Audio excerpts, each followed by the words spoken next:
So let's talk about citations. When do I have a citation? Well, you have a citation every time you quote somebody. When you directly mention a published source or other reference source in a narrative, you gotta cite that. Obviously, when you use someone's ideas or arguments, even if they're not using their words, you don't want to plagiarize, you got to have a citation. And when you mention facts or people that are not well known in the narrative, you should cite that as an explanation.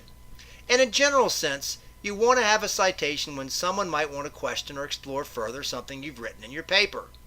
Now, maybe you're familiar with explanatory footnotes. I just mentioned this briefly.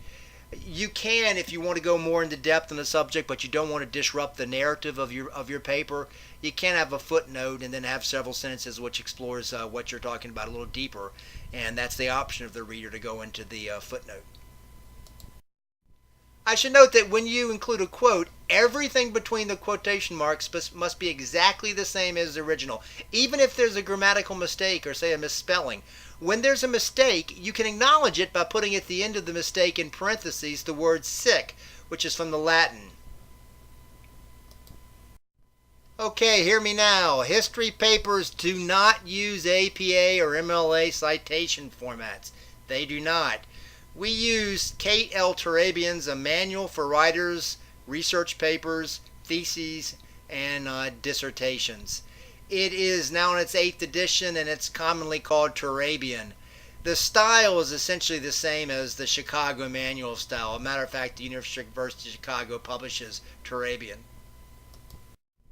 I don't have time to go into all the different citations, obviously, but you can get a hard copy of Turabian for reference if you want to. The library has one, or you can just use the internet. There are several sites which are citation machines, but I think the best and easiest reference is simply to Google Turabian Citation Guide, the University of Chicago Press.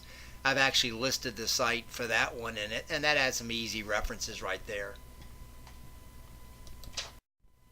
Now, you'll be required to have both footnotes and endnotes in the paper and a bibliography at the end.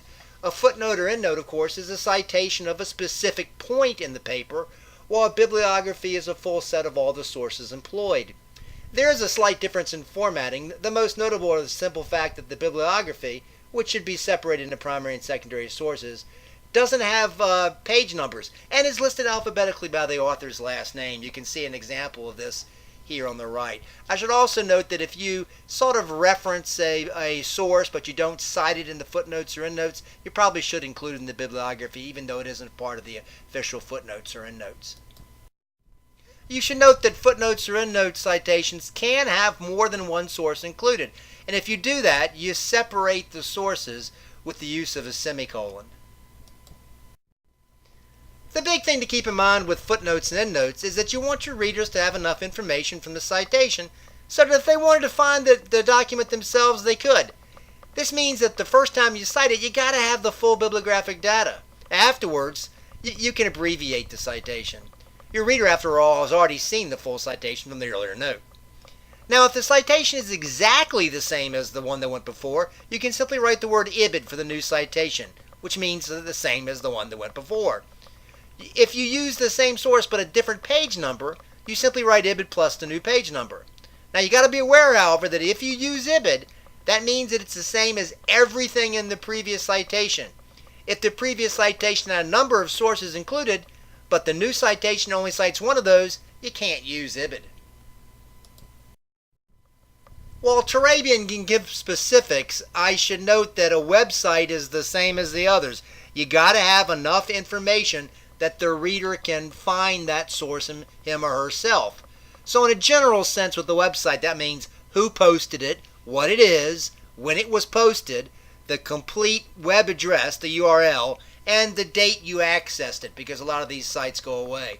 So the date that you access is part of that. At the risk of treating you like someone who's never seen a computer before, you can use the Word or whatever word processing program you have function to put the citations into your paper. In Word and most of these word processing programs, what you do is you put the cursor where you want to have the citation, and then you go up to the top and you click on references, insert footnote or endnote, whatever you want. footnotes are at the bottom, endnotes are at the end of the paper. And then when you do that, it automatically puts a number at the end of the sentence and puts the cursor down at the bottom of the page if it's a footnote where you write the citation.